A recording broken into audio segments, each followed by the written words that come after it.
Welcome everyone, Arthur Bablis here. Congratulations for getting to the Conscious Evolution Show, the podcast, part of the Evolve from the Inside Out community. And we're going to be coming to you here, we're going to be having discussions and conscious conversations. And our whole purpose is to get you thinking about your thinking, to ask you some questions so you can discover the decisions that you need to make in order for you to start moving your life forward. How do you bring in more joy, more love, more happiness, more success into your life?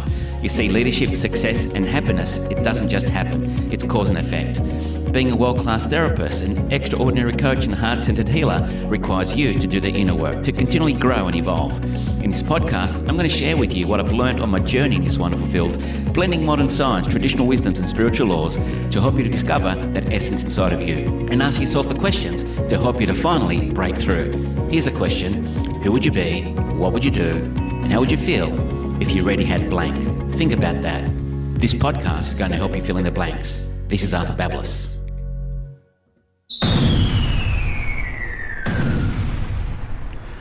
Here we go, guys. The curtain's opening. Welcome, everyone. Arthur Bablis here, the Conscious Evolution Show. And it's that time of the week or that time of the month. It's been a while since we've been in this room with our Evolution Show. And I want to thank everyone for your support and all the feedback you're giving us as we do all this wonderful work and bring to you, wonderful people that I've been exposed to over the last 3 decades in this field of complementary medicine, personal growth and human performance. And, for me, I'm just amazed, even though I've been in this field for so long, life doesn't cease to amaze me because I just keep on bumping into meeting beautiful souls, people that are driven with a mission to make a difference, to make everyone's life on this planet a better existence for them with the work that we do. So, guys, if you're tuning in live, let us know where you're tuning in from. Say hashtag live or hashtag replay. This is the normal lingo here on these shows, right? So you can let people know where you're watching from and whatever the case may be.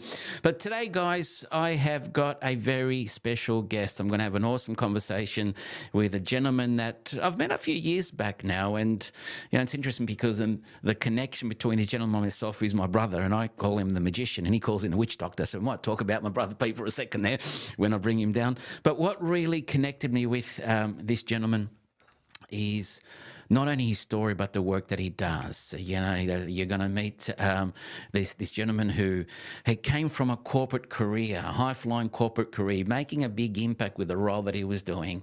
We'll hear his story.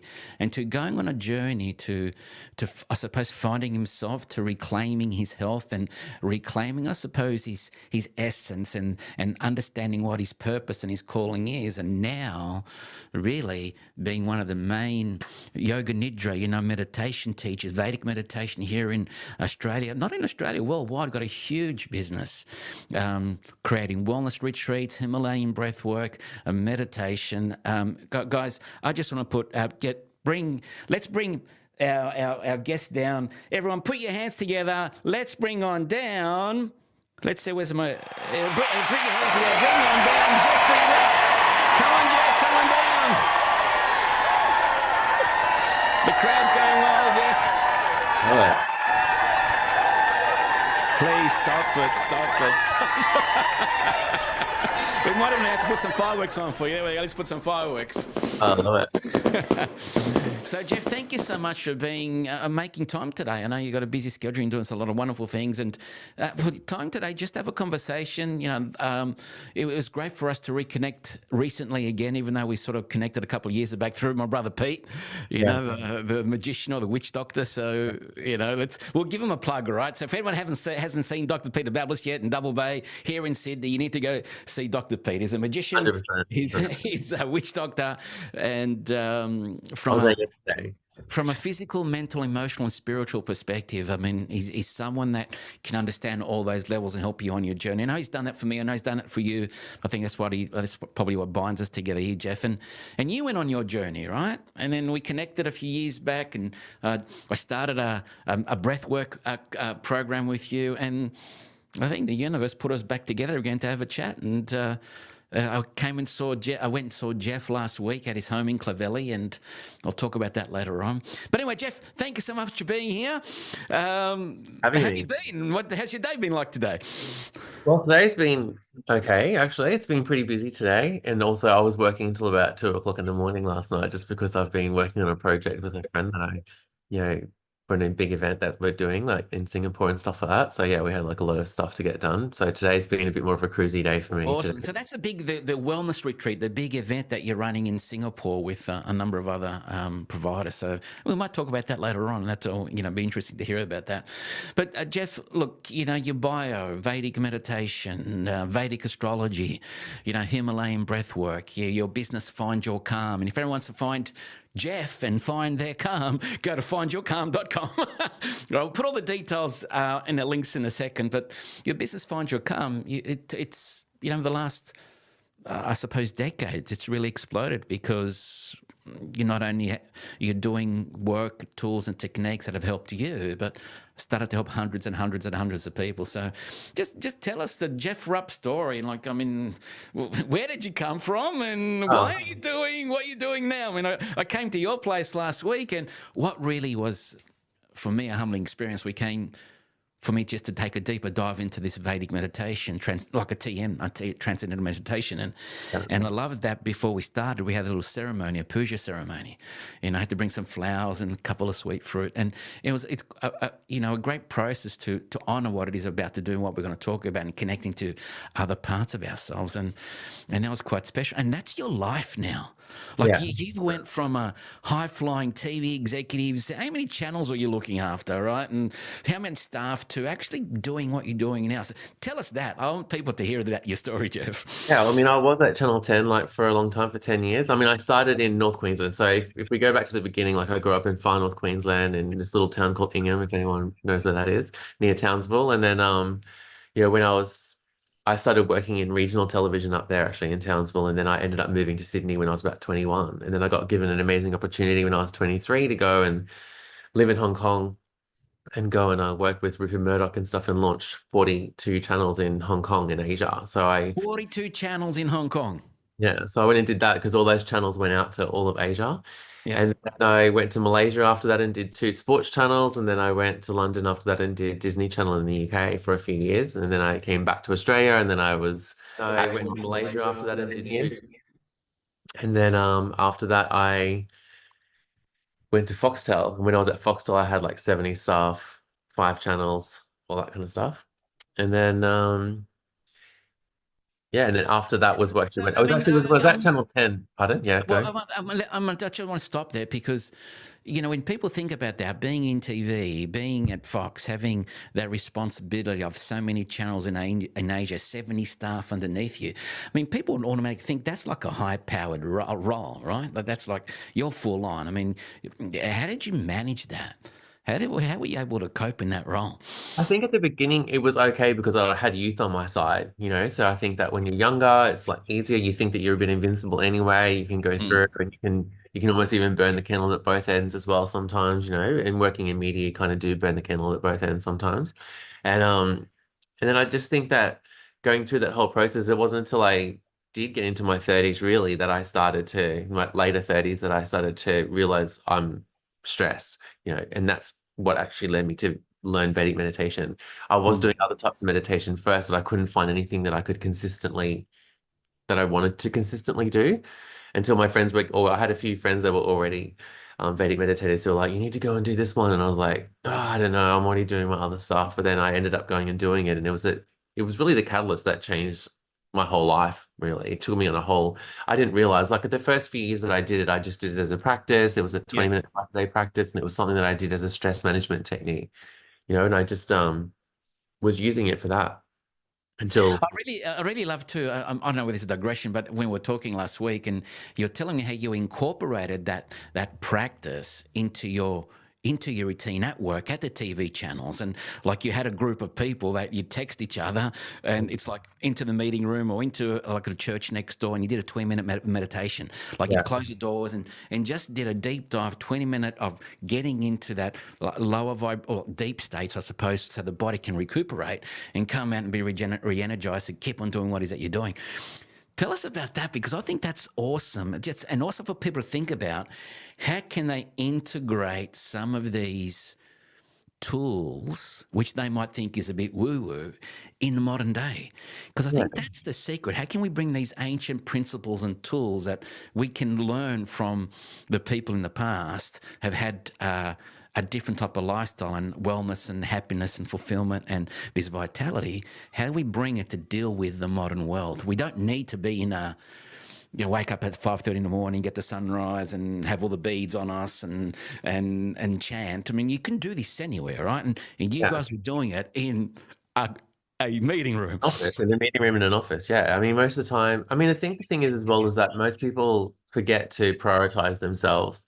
And that was the big thing that happened to me later on. I realized that, I did have a cancer diagnosis later on, but this was even before then. We started to, there was a few of us at work that were both, one of my friends was head of publicity, another one was a newsreader, and Mm. we kind of discovered that we were all Vedic meditators kind of thing. And then we were like, oh, we should get together and meditate at work, because I think that, a lot of times you go and hit that 3 o'clock coffee in the afternoon, or between 3 and 4 kind of thing when you're hitting that slump. But we used to go into a meeting room instead and go meditate. Because, Wow.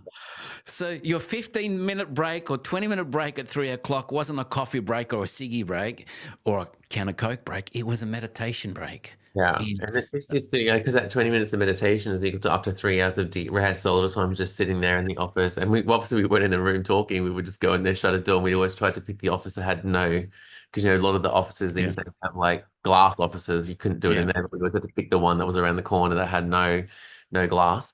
And yeah, we could just go in there, meditate, and always come out feeling much more energized and stuff. And that's because, a lot of times when you're in those high pressured environments, if you read Tools of Titans, what was that guy's name? I forget. He wrote Tools of Titans anyway. It's a good book if anyone wants to So read if it. anyone knows about Tools of Titans, just put in the chat the guy's It'll name come so to we me. can It'll come to me. He's got like everyone will know who he is, because he's like a very famous speaker, and also. And he ended up interviewing all these Fortune 500 company people, because obviously even back when I was meditating, like I never told anyone. We never told anyone because of, like you said before, it was considered a bit woo-woo. Whereas now, I can go for a walk. I can do the cliff walk to Bondi and stuff, and I'm Mm. seeing people. It makes me so happy in the morning when I see people just sitting along on benches, just meditating. They're sitting there with their eyes closed, and I just Well, think I think, like today we have more, I suppose, research and validation of the tools that we knew worked. And yeah, because we've got more research, and mental health is a big thing today, and mindfulness, what are some of the tools to be able to support people to live a better quality life? That's why it's becoming a staple, I really think, and Geoff. yeah, And so, right. and what we thought was woo woo is actually an important part of people's lives. Yeah. The guy's name's Tim Ferriss. That's the guy that Tim wrote. Ferriss, okay, there you go. All right. But he basically interviewed all these Fortune 500 company, like older guys, and he ended up asking them what their secret to being so successful was. And 90% of them, I think it might have been 95% of those people said that they had a twice a day meditation practice. They'd wake up every morning and do meditation. And they used to it was scheduled into their calendar during the day that between like 2 and 2:30 or whatever time it was, they weren't to be interrupted, and they used to meditate. And they said, but they said if you had asked them that years ago, they would never have told you that that was their edge in Mm. life. They said they're happy to talk about it now because it's not considered so woo-woo anymore. And it's really interesting, because if once you start meditating and getting into that space as well, you end up attracting people that are a bit more Yeah. like-minded as well, which is kind of what happened at work as well. We ended up like at an event one time, and also we're like, Mm. oh, meditating too. And then that's how it's like, oh, we should do this at work. And then it became Mm. this thing, because once you start really incorporating these practices into your life, it really can change a whole lot of things for you, Yeah. because you're not looking for something external to make you happy anymore. If you are in a stressful situation, that was the reason how I ended up with 5 channels and 70 staff, was because everyone else around me is like in a stress state, almost panicking, but I was always on the surface. I always was very calm, So Mm.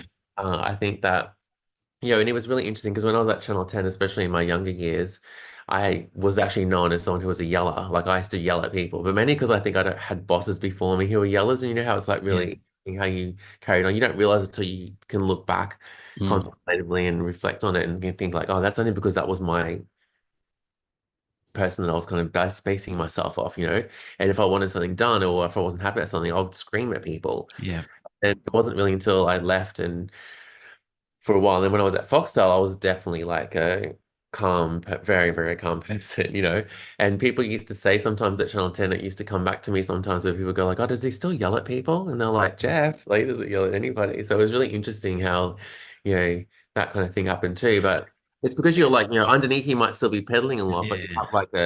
you have like So, a so then baseline. you had this interest in meditation, which you adopted while you were still at the later end of your corporate career, Yeah. and that made you more calm and more to be able to deal with work more effectively. And so people thought you can handle more, and you were given more, right? 100%. I was given more. Yeah. Yeah. Yeah.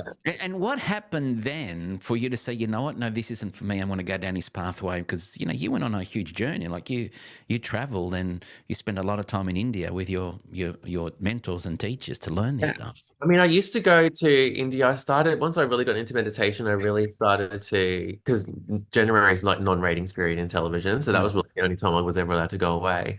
And I was lucky that one of my teachers used to have a meditation retreat every January. So I used to go to India and do this meditation retreat every year. And then also what happened as well one year that I ended up had my last year that I was at Channel 10, I had done an executive health check at work and we found out that I had cancer.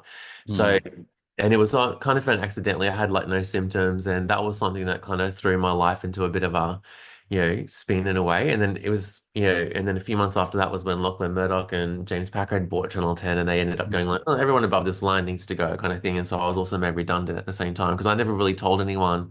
I told like five people, I reckon, at work that I had this diagnosis because I didn't mm, want anyone to know, but mainly because I didn't want empathy coming back to me because I had yeah. employed a lot of people by that stage, been there for 10 years, and I just thought I just want to deal with this as, in my way. And also I wanted to do a lot more naturally, which is how your brother Peter Mm, helped me a lot as mm, well. And I decided that, I was going to use Indian techniques like Ayurveda and I was going to use, vitamin drips and all that kind of stuff. But meditation became a very big component of what I did in my life. And I was lucky at the time. Like at the time, I thought my world was collapsing because I found out I had cancer. I lost my job, but I was lucky I'd also been there for 10 years. So I got a redundancy payout, mm, my normal payout, plus I hadn't had all my holiday leave and stuff like that. So I did have a chunk of money and I was able to pause for a minute and go like, that's okay. I can pause now. But it was also during that time that I really got into my meditation practice a lot. I was tuning into my body. I also like had no alcohol, no dairy, no sugar, no meat, all that kind of stuff because I was on a pretty alkaline diet. And because I really didn't want to have chemo or any of those kind of type. mm, So I really wanted to do it as naturally as possible because we'd caught it early. So, meditation was something that really helped me tune into myself and work out really what I wanted to do. And then I used it as my baseline for where I was going. And that really helped me make decisions, like clear decisions about, when I had to make choices about certain things or certain directions that my um, diagnosis and stuff was taking me or whether I can do it or not. And so, yeah, it just gave me a lot more clarity. And I think that having that baseline of meditation was like something for me that really helped me a lot. And then, I kept going. I went to India again, like after that. And then it was also there that I ended up watching this. We used to go swimming in the Ganges every morning, like up in Rishikesh, which is like where it's very mm, clean. So I didn't go through one town. And yeah, you could go swimming there. And I used to watch this family come down every morning. And I remember just watching them, give thanks to the sun for rising and, dipping in the Ganges three times, doing a bit of breath work. And they always did this thing as a family. Like every morning I watched them for 12 days. And then one day I was in town and I saw that family and they were selling socks on the side of the street. And but they were the happiest people you ever met. yeah. And that's when I realized as well, I remember watching them thinking like these people live in a tarp on the street, really. It was a dugout hole with a tarp in the bottom and one over the top. And then they had a little shop on the side which sold socks. So I bought all the socks and then gave them to everyone at the retreat. Mm, But the kid had actually said to me like, "Oh, we see you watching us every morning." And I was like, "Oh, I said, sorry, I don't mean to stare. And I was like, I just think it's so beautiful that you have this beautiful tradition where you go down and how often do we as Westerners ever give thanks to the sun for rising every day? Because if we don't, yeah. we wouldn't even be here. And it's just simple little things like that where it made me realize that all my priorities in life are wrong. Like I've been climbing the corporate ladder and doing all these kind of things. I was doing all the stuff that we were told that we're supposed to be doing, but I kind of got to the top and had been there for a while and then realized this wasn't really making me happy anymore. But also it was about, I was also young enough that I thought, well, if I'm going to take a leap and just really change my life, because I'd always actually really wanted to be in the wellness space. That was the thing. Like I'd always been a someone who was interested in self-help and helping other people, and definitely living in all those Asian countries, Mm. I delved into Buddhism and like, lots of different things just to, I suppose at the end of the day, I was really trying to find myself. And it was actually really when I lost the Channel 10 job that I realized that I didn't really have any idea who I actually was. I was someone who Mm. was defined by my job because I was like head of programming for a sports channel, and I used to, decide what went on TV at what time, and I had full power. Like I literally Mm. controlled your television. And so, and at that point in time, everyone wants your phone number and everyone wants to call you and take you out for lunches and all that kind of stuff Yeah. because everyone's got something to sell. And and it was interesting how when that's like literally got made redundant and I was gone in a week, really, because I left after a week. Yeah, no emails, no phone calls, no nothing. And obviously no one knew I had cancer either, so that was fine. But it was really interesting for me where I all of a sudden realized like I don't know who I am. Like who am I when Yeah. I'm Geoff Rupp TV guy? And that was a big wake up call in a way where I thought, wow, I was on this machine, so much. And I loved Mm. my job. Like I absolutely loved it. It was something that defined my life because I loved it. Like I didn't care if I had to work 20 hours a day. I didn't care. Like it didn't bother me because I just loved what I was doing. And but that can be a problem when something happens. And it's something that I find a lot of now, especially with people who are, redundancy back then wasn't even really, I mean, it was a big thing, but it wasn't really. Yeah, before if you got made redundant, it would be like, oh my God, you got made redundant from a job. Whereas now everyone's been made redundant from at least one job. But You but go, I just yes, I'm even redundant. yeah, now everyone's like, yes, I got a little payout. Mm. But it's interesting because I remember on my Facebook when Facebook was pretty new back then, but I remember that I went on this whole that because a lot of us got done at the same time. At Channel 10, they got rid of a lot of people during that time. And we'd all been there for a really long time because no one ever really left there because it was such a fun place to work. And we used to, I remember some of us went to Africa on safari, some went to Mm. London, and we just followed each other around. But I remember I created a Facebook photo group called the Redundancy Tour. And I remember people emailing me and messaging me saying, like, oh, you probably shouldn't call it that. And I was like, why? Like, Mm. that's what it is. Like, who cares? I'm in Africa and you guys are like in an office working. I don't care. Yeah.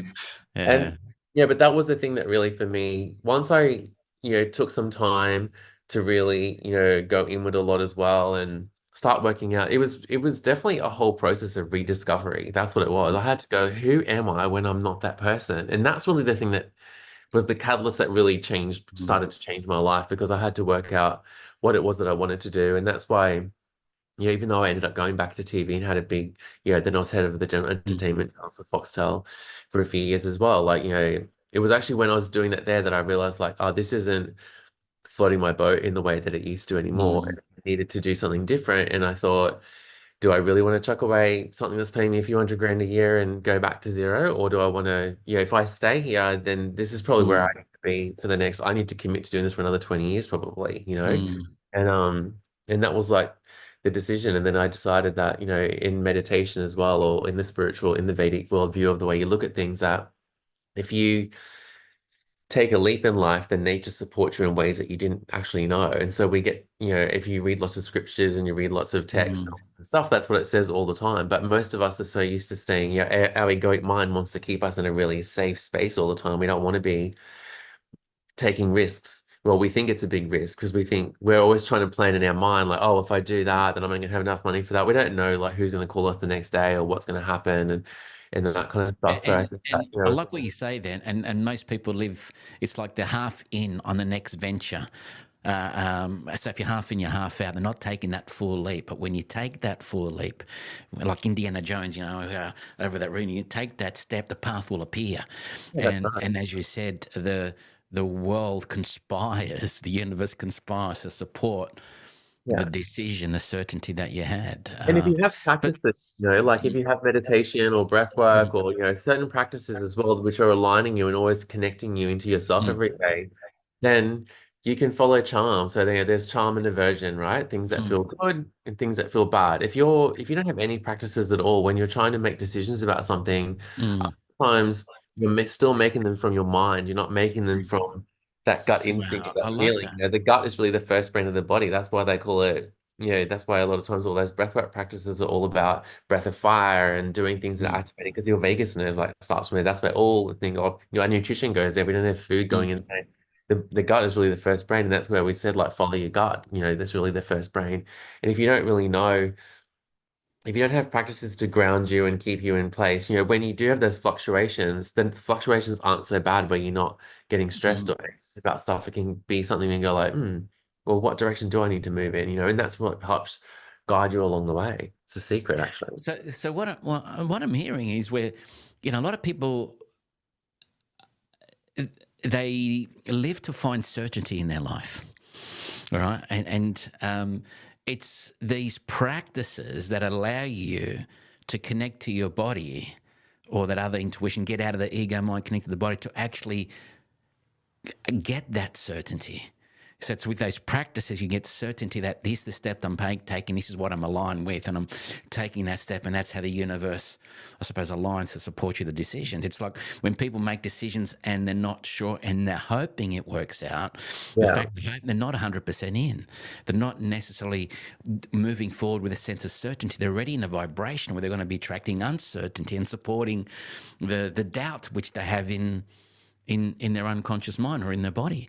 So these practices then, so the Vedic meditation, which is also known as yoga nidra, right? It's like It's a not really known as yoga nidra. Yoga nidra is like another thing, actually. It's is another it technique of what it is. Like yoga nidra is almost like a guided meditation that okay? teaches All right. you. So it's It's like so yoga nidra is a meditation process, and the Vedic meditation is a different meditation process, like coming from transcendental meditation, right, from TM, Yeah, it's a right? transcendent technique. So Okay. meditation, like for example, falls into three categories. There's like a concentration technique where you concentrate on a candle or your breath or something. Then there's contemplation techniques, which are guided meditations, and then there's transcending techniques with the use of a mantra and a bija mantra, which is like a seed mantra. So it's not like a mantra like I am love or all that kind of Mm, stuff. It's actually like a sound, which is a vibrational match to physiology, which actually really mm. helps your mind go from what it's designed to do is it's like a seed mantra. So it helps your mind go from active thinking mind down to that place of transcendence or Well, that. let's talk about that, because I came to your place last week, and after the little puja and the ceremony, you gave me a mantra that you whispered in my ear, and we were going through the process of doing it, and boy, did I just drop completely to the point where I forgot the mantra. And you said, well, it's designed to do that. It's designed for you to actually forget the Yeah, mantra. yeah. So Remember it now, though, right? so you're connecting to a primordial vibration. Is that Yes, what you're saying? 100%. Yeah. It's a And primordial and sound. and then tell us the mantras that are given to people, because there's mantras which you speak out loud. There's mantras which you keep to yourself, right? Yeah, The so like seed japa mantra. mantras, for example, are mantras like Om, Om Namah Shivaya, like you can use Soham, Aham, those Mm, kind of ones. Like you can say that it's out loud, which is why if I'm teaching like a group class, for example, in terms of like I teach breathwork at a studio in Bondi, and mm, I sometimes teach group classes in corporate. I will use one of those types of mantras because you can say them out loud, but you can use them internally as well. They're not as mm, in terms of they're not like transcending mantras, but they definitely help you concentrate, on mm, something. It's almost like a guided part. And then the ones that we use in Vedic meditation are actually bija mantras. So bija in Sanskrit means seed. So they're kind of seed mantras. So once you have that sound implanted into your consciousness, which is why we do puja, which is like a gratitude ceremony. So we give thanks to them. It's a mm. 5,000-year-old technique. Actually, I have a little picture here. Oh, yes. Okay. Holy tradition, like so, where it comes, like it's not religious in any way, but it's just a picture that like really shows you the lineage of like where it came Mm, from. So what you do is like once you do puja, which is a gratitude ceremony giving thanks to the masters that have come before you, then you implant this mantra, and then that mantra gets implanted into your consciousness, and that really mm, helps you to almost like we say, it almost like grows roots in your physiology, and it starts to mm, become part of who you are, but it contains all of nature's intelligence, the same way that nature's intelligence is contained inside a seed, a little tiny seed that grows a mm, whole tree. Like this is also a seed sound, which actually has all of nature's intelligence to really help you on your evolutionary journey through time, mm. through life. Well, a couple of things there, because obviously, you got the picture there of the masters, the lineage, and I think just thinking about that, how special that is to actually give thanks and gratitude to the masters that came before you. We're talking about our teachers, our mentors, the people that came before us. How many people don't stop to do that? I mean, we can only see, I believe, as far as we can see, because we stand on the giants of the people that came before us, and without acknowledging, for me at least, without acknowledging that, we stop the flow of life, we stop the flow of growth, because from there we've got to here, and without acknowledging that, where are we going to go? It's like, because ultimately, in 10 years' time, 20 years' time, people are going to see as far as they can see, because they're standing on the shoulders of the people who are here today. So Yeah. that's where we have a responsibility. Somewhere along the line, this baton gets passed, and we've got to continue to grow. And I think you take that responsibility when you give thanks, you honour that. That's what I love, that process. And then you talk about the seed, like the Bija mantra being a seed, because in Hawaiian Huna, we talk about Kiave being the seed of life, and you connect to that seed, which then, within the nothingness, the po, which is when you transcend, you're right down into the core. What do you call that when? Because I love the way you explain that process when you do that transcendental, or when you transcend with the mantra to get to the core. You're releasing all the trapped energy which is in your body, Yeah, all and the your body. biomemory and the stress from the nervous system. So what you're doing is wherever the mind goes, the body follows. So as soon as you can just de-excite the mind a bit, then your body starts to follow. So then your body goes into a deep state of rest. Because we always do it sitting up, we don't do it laying down, because otherwise if Mm, you go past 45 degrees, it induces sleep. So we want to always be sitting up. So we're still fully conscious of all the sounds and everything that are around us, but that puts our body into like a deep state of rest. And then as we, people think that thoughts are, if I'm having thoughts, I can't meditate because I'm having thoughts. Well, thoughts are actually part of meditation. Whoever said you're not supposed to have mm, thoughts was wrong. And basically thoughts are every time your body has releases stress from the nervous system, it's actually when you have a thought in meditation. The reason why you have thoughts is because that's how the body releases stress. So when you're having thoughts, that's a good thing. But if you have a mantra to actually, when you have a thought, it kind of pulls you out of that transcendent state. That's why you start thinking about it. But then mm, once you consciously realize, like, oh, I'm not thinking that mantra anymore, then you use the mantra that takes you back down to that place of transcendence again. And that's really the power of like a transcending technique, was because, you'll have a thought and your body's releasing stress, but then you like go back down again, and you'll have like 30 seconds, or maybe, in mm. longer minutes. At the beginning, it's like about 30 seconds of no mantra, no thought. I mean, you forgot your mantra, because the Yeah, mantras are designed to be yeah. forgotten. Because the whole trick with transcendental meditation or a Vedic meditation technique is that um, once you go to that place of transcendence, you have no thought and no mantra. That's the thing. Mm. And so, it's not until you come out that you realize, like, oh, hang on a minute, I had my eyes closed, I was doing something, what was I doing? Oh, that's right, mantra, mantra, mantra. And the mantra takes you back down. And that's that beautiful process of how it all works. And every Mm. time you're having a thought, it's releasing stress from the nervous system, it's releasing biomemory, and then it's giving you greater mental clarity, and it's helping you because you've got less stress in the body, so you can think clearer, Mm. and your mood. And look, I love putting this all together for people to realize, because as you're saying, as you release that stress, up comes the thought. That's the stress, right? Or up comes the feeling in the body. And when we ignore that, it gets anchored in the body as dis-ease. Yeah. So the physical problems that we're experiencing in the body is just stress which hasn't been released yet, Yeah. dysregulated in nervous system. Obviously our essence, which is in that transcendent state, releasing all that trapped energy in order for us to ascend or connect or reconnect, gets stuck in the body. And so the more we have in our body, the more is the sign that we need to do the rituals to get connected to release it, because otherwise we just pile it on, pile it on, pile it on, pile it on, and then the body itself is not able to cope with Yeah, the the stresses that come over you. and And so then our you're spirit leaves, and we might end up in some other body coming back doing it again, and just to learn the well, lessons. that's what happens. Like, because otherwise you're actually reacting to life instead of responding to life. Because if you have, a meditation technique, then basically it gives you that greater mental clarity to be able to do stuff. So then when Mm, you are in a stressful situation, rather than reacting and just reacting, you mm, actually have time to be able to think about, oh, how am I responding to this? Because once you do start releasing stress in the nervous system, your body doesn't really want to get stress back in there anymore. So maybe you'll correct your intellect a bit more, and instead of mm.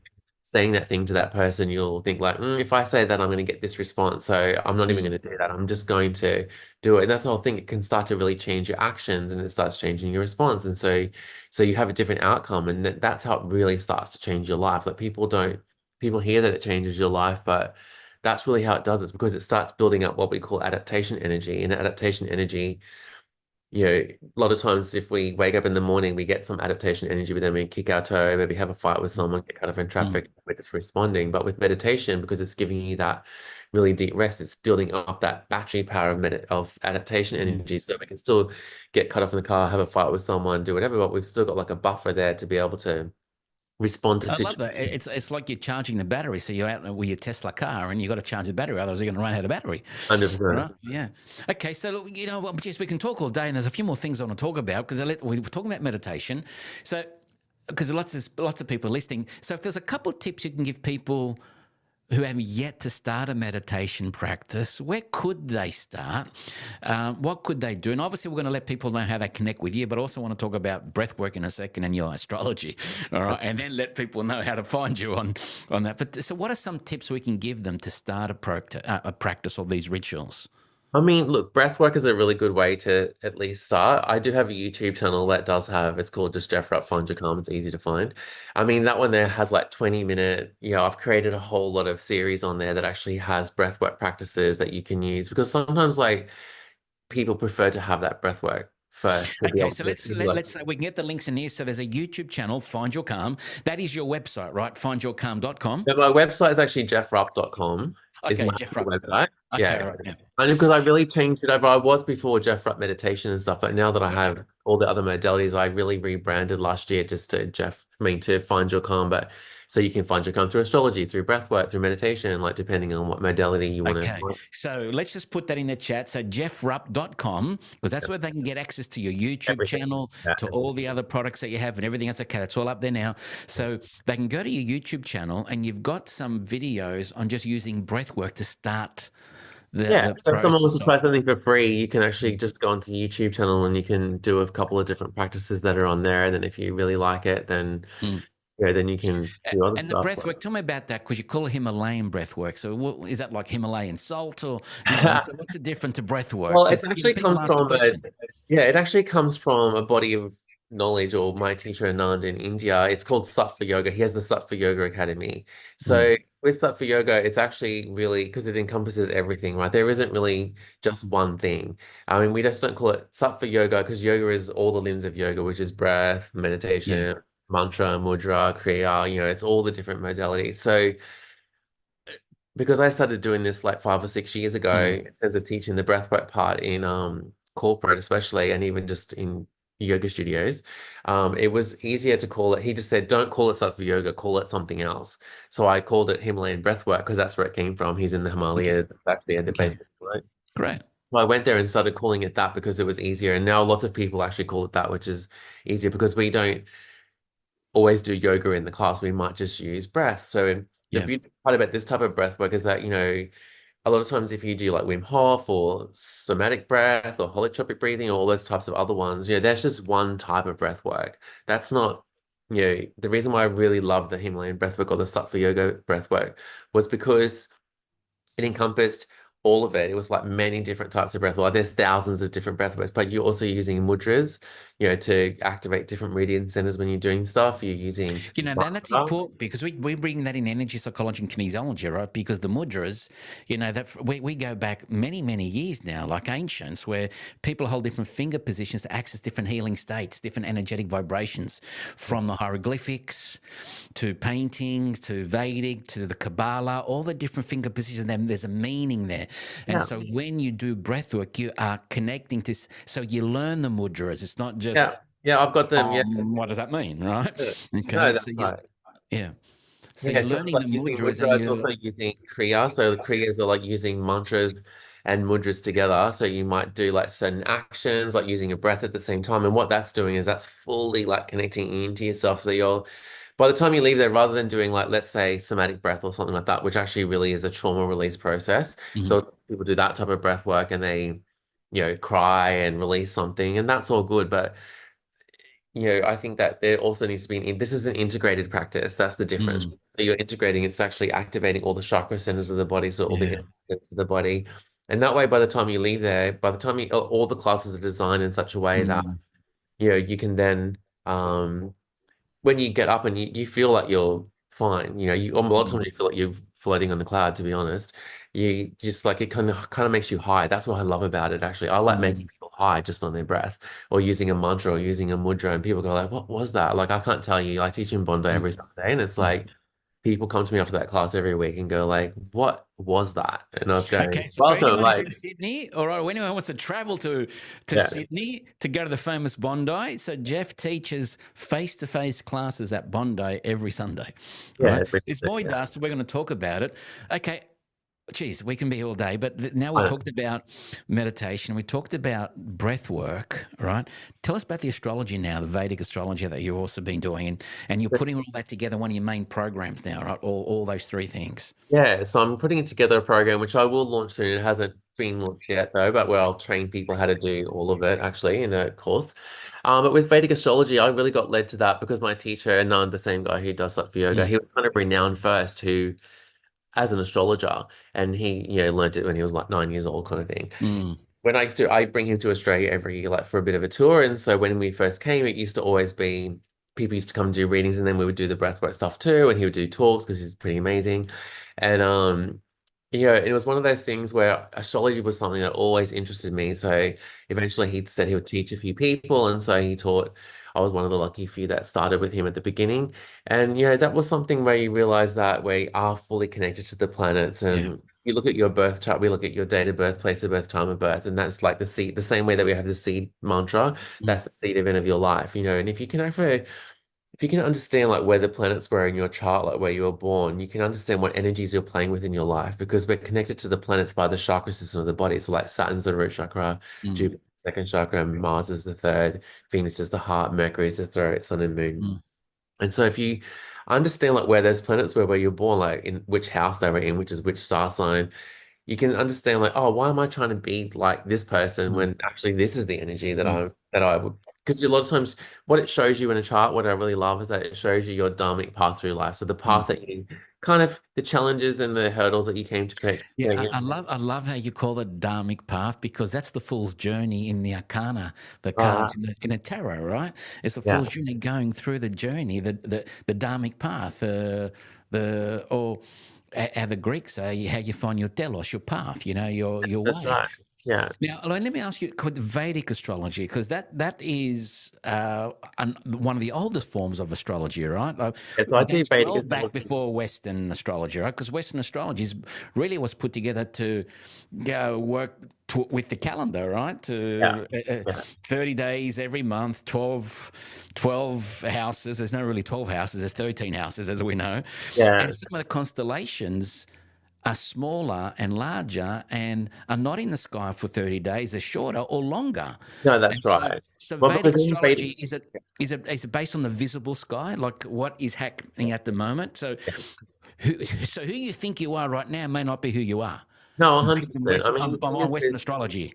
yeah, I mean, I think that, with Western astrology as well, most of the time, if you read your star sign in a newspaper or New Idea or Mm, one of those things like that, like you're looking at what sign your sun was actually in. You're not yeah. looking at what sign. In Vedic astrology, we look at what star sign was actually rising on the easternmost horizon when you were born. Mm, That's the star sign which has a much bigger flavor of your life. So you can really yeah. see like who you are. And then, and then we're using where they were, the fact that Vedic astrology also takes into account that the Earth rotates on its Mm. axis. I love what you said there because that's what the ancients did. They would look to the east, right, where the sun would rise, and what was prominent then, it told them part of your path and your destiny and what your mission was in. Well, it's not necessarily the. Yeah, what you think. And actually, if people want to look it up, like on my website on geoffrupp.com under the astrology part, I have a free birth chart calculator there. So Okay, awesome. you can actually put your details in there, and it will show you like what your rising sign is and what Mm. house you like what sign your sun is in and all that kind of stuff. So if you're interested, you can go in there and have a look at that too. Or if you want to read it, you can actually come and have a reading with me too. Okay, now tell us about that because we talked about all these things. So if people want to get involved with you, sure, they can go to geoffrupp.com and all that stuff's there, like YouTube channel and everything else. But what do you do now? So, like, because you've gone from your, multiple six-figure income to zero to now creating a whole other way of Right. life and an empire. Yeah, Absolutely. So yeah. tell us I'm what you trying to do create an now. empire. Yeah, Well, yeah, you got your business. You yeah, not only do you have live classes, you've got your online courses, and you've got your online groups that you're doing. You're also doing these wellness retreats yeah. overseas. You're also bringing your teacher from overseas to here, and you run Yeah, that's right. retreats here. Yeah, no, I mean it's like I try to. I mean, if people can't, a lot of people can't get to India, so I've like about 5 years ago, I think now, or maybe a bit longer actually, maybe seven. I asked him like, "Do you want to come to Australia?" And he was like, "Oh, if you look after me, I will." And that's how it Mm, started, and it's become this like big thing now. He comes there every August, and and it's just gives people like a taste of what's there. And then I think as well for me, like if anyone else is thinking about changing jobs or like giving up my career to do whatever, like it's not, I'm definitely not going to say it's been easy. It's definitely been, but that's part of the journey of it. Is mm, actually, even though I don't like we're using that word journey, but it's just about really finding like what parts did it. Like I decided to put one string in my bow, which was like meditation first. So the first thing I did when I quit my job and left was like I went to India, and I went to India for 3 months and studied meditation, and you mm, know, and learned to become a teacher so that when I came back, and then I did get a job. I worked at Red Bull for a while, launching Red Bull TV in Australia when I came back, but I used that as my funding mechanism. It wasn't my mm, job. I just thought like yeah. I didn't want to be like a desperate meditation teacher, like thinking like, oh my Mm, God, I need three students this week to pay my rent. I wanted to be able to relax into it kind of thing. And so after about 18 months I was only working 2 days a week in the office, yeah. so it was fine. And then I was able to flip it over, and then, that was like how it started. And then I realized like this isn't going to be enough. And I've always been someone who has to do multiple things. I can't just Yeah. do one. And then I really put the breath work in because I realized like, oh, I can't really teach Vedic meditation in corporate unless, someone wants to pay to do I mean, Mm, teach everyone. It's hard to teach 20 people all at once. You can't anyway. So, but I could use breath work. Once I started doing the breath work, I realized like, oh, I can actually put people into a state using their breath, and I can give them an experience of transcendence. mm, With a mantra, it'll take me 30 seconds to get you there. But with a 20-minute breathwork practice, I can put you into that same state. So mm, that's what really gave me the idea to go like, oh, let's use the breathwork part in this, because then I can mm, really give people an experience. Because I think most people think they can't do it. That's why I get those people at the end of the classes coming up saying like, what was that? It's because mm, for a while, I mean, the classes go for 45 minutes to an hour in the studio, but that's because like people go like, they've turned their mind off. Sometimes for 20 minutes, they probably haven't had a thought the last 20 minutes, and they're thinking like, where am I? Like, what's been going on? And then the astrology part of it, I really loved because I was doing lots of coaching, and I realized that my teacher had said to me going like, once you do astrology, you don't have to be like a psychologist anymore. Like when people tell you like, this is what's yeah. wrong with you, you can look at their chart and go like, no, that's not it. This is what's going on, because you can see someone's whole life. And, like I said, you Mm, can see their kind of dharmic path and what the challenges they brought in and what they wanted to do. And then it's actually the choices that you make which determine how the karma plays out. mm, It's not predetermined. It's about what choices do you make. So it's about having practices so that you make the right choices so that you can connect into yourself. And mm, that's how I really loved how it was all integrated, and how I could use all these modalities together to be able to really help people, mm. really find their path and find their calm, and work out what it was that they really wanted to do. And then I created that subscription platform. I've got like a $9 a week subscription platform as well, which at the moment has 30 days. Thanks to you as well. Like, give me a good idea. Okay, so if people want to experience what it is that you do, you have a subscription. It's like a weekly class, an online class. They get part of a group. Yeah. They get meditations. They get part of a live community. They get mudras. They get Yeah. exercises. Yeah. They experience all this type of stuff, and they can come on. Well, it's only what? How much is it No, anyway? it's like $9 a week, but actually, if you sign up anyway now, like I've Okay, actually, so it's there's a I've given you like a 30-day free 30-day trial. free trial, so you can try it for a whole month for free. Awesome. And if So you join up as well, you'll see all that's the stuff that was in there before. So it's not Oh, like you have to great. just start, like So you'll let's get let's access put to the everything. link. So I'm sure Patricia's got the link, or the girls have got the link. They can put it in there. So we'll put the link in there, so people can experience. They want to experience all the work that you're talking about and be part of the community for 30 days as a trial. And then if they're getting something out of it, they can If stay you if they don't like it, choose. you just jump Yeah. out. Yeah, no problem. Wow.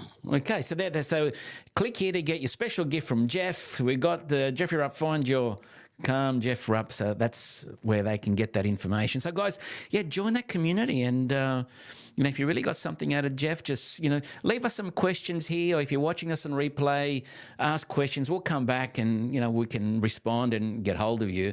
But please, Geoff, we've been like 50 minutes. We can be in another 50 minutes, right? I've got another class starting in an hour. I'm going to get you coming back. So what I want to do, I want to say thank you so much for your time, Geoff. Really appreciate the conversation.